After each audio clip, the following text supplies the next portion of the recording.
Bismillahirrahmanirrahim.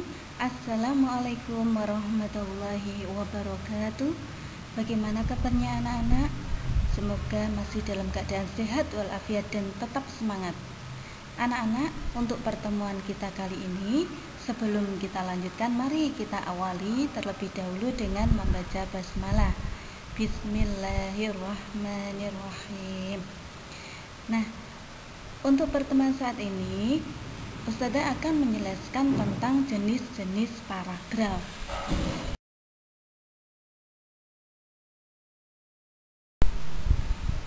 Berdasarkan isinya, paragraf dibedakan menjadi beberapa jenis, yaitu ada 5 jenis paragraf. Yang pertama, paragraf narasi. Apakah paragraf narasi itu? Paragraf narasi adalah paragraf yang berisi kejadian atau peristiwa yang diceritakan secara runtut berdasarkan waktu atau urutan kejadian.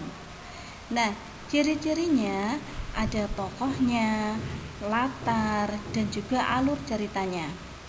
Di sini ada sebuah paragraf yaitu menceritakan tentang ibu pergi berbelanja dengan kakak untuk membeli sayur dan buah. Ibu menitipkan buah semangka yang sudah dibeli kepada pedagang dan akan diambil saat pulang nanti.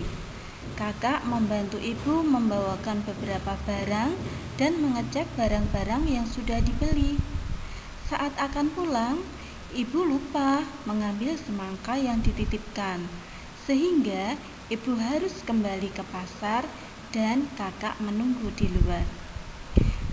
Anak-anakku, dalam paragraf tersebut ada tokoh ibu dan kakak. Kemudian ada latar tempatnya, yaitu di pasar. Alur ceritanya adalah alur maju. Nah, ini ciri-cirinya bahwa paragraf narasi itu berisi cerita ya, menceritakan yang berdasarkan waktu atau urutan kejadian.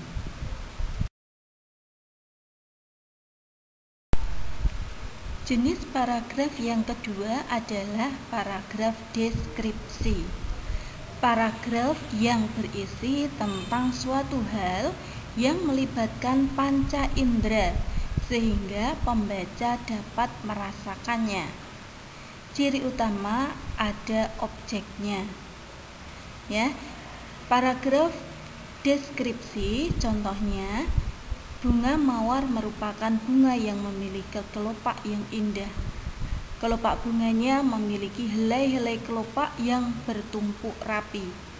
Bunga ini memiliki banyak warna yang indah seperti merah, putih, dan orange. Batang bunga mawar dilindungi oleh duri-duri. Bunga mawar memiliki batang berkayu yang mampu berdiri tegak. Daun-daun bunga mawar biasanya berjumlah 3 helai dalam satu tangkai. Nah, anak-anak, di sini digambarkan bunga mawar. Bagaimana ciri-ciri bunga mawar tersebut? Jadi ketika kita membaca, kita seolah-olah membayangkan bagaimana kondisi bunga mawar itu. Inilah yang disebut dengan paragraf deskripsi.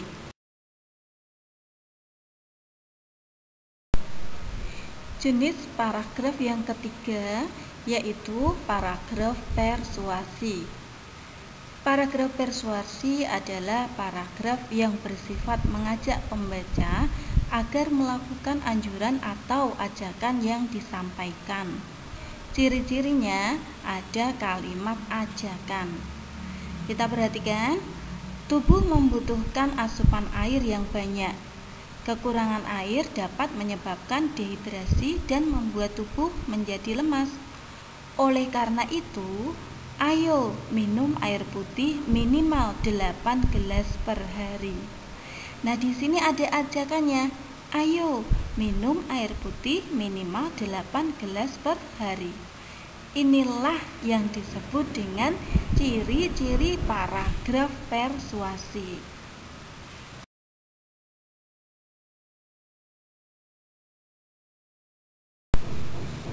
Yang keempat adalah paragraf argumentasi. Argumentasi berarti pendapat ya. Jadi, paragraf argumentasi adalah paragraf yang berisi pendapat tentang suatu hal atau kejadian. Paragraf ini disertai bukti atau fakta yang dapat meyakinkan pembaca terhadap ide atau gagasan yang disampaikan. Nah, kita perhatikan bersama. Memelihara tanaman di dalam rumah memiliki banyak manfaat.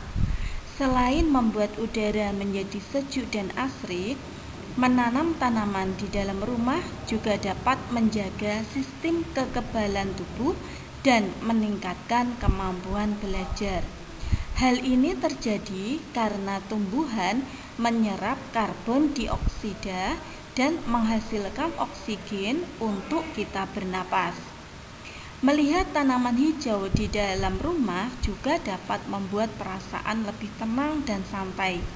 Adanya lebih banyak oksigen membuat tubuh bekerja lebih baik, termasuk kesehatan otak. Berada dalam rumah dengan berbagai tanaman membuat kita tidak bosan dan merasa suntuk di dalam rumah. Anak-anak, di sini paragrafnya ini berisikan tentang apa? Tentang pendapat bahwa menanam tanaman ya yang ada di dalam rumah itu banyak memiliki manfaat. Ini adalah pendapat dari penulis yang disertai dengan bukti atau fakta bahwa tumbuhan itu menyerap karbon dioksida dan menghasilkan oksigen untuk kita pada waktu siang hari. Sehingga pada waktu siang kita berada di sekitar tanaman, kita akan menjadi lebih tenang dan santai. Yang kelima adalah paragraf eksposisi. Paragraf eksposisi adalah paragraf yang berisi informasi, penjelasan atau pemaparan tentang suatu hal dengan tujuan memperluas dan menambah pengetahuan pembaca. Kita perhatikan contoh paragrafnya. Bunga melati memiliki manfaat yang beragam bagi manusia. Selain sebagai tanaman hias, bunga melati juga dapat dimanfaatkan sebagai campuran teh. Teh yang dicampur bunga melati biasanya digunakan sebagai aromaterapi. Aroma itu dapat menyebabkan orang yang meminumnya menjadi lebih tenang. Dalam paragraf ini, kita mendapatkan informasi atau bertambah pengetahuan kita tentang bunga melati. Nah, inilah anak-anak 5 jenis paragraf berdasarkan isinya yang sudah Ustadzah sampaikan. Mari kita tutup pembelajaran kita dengan membaca Alhamdulillah.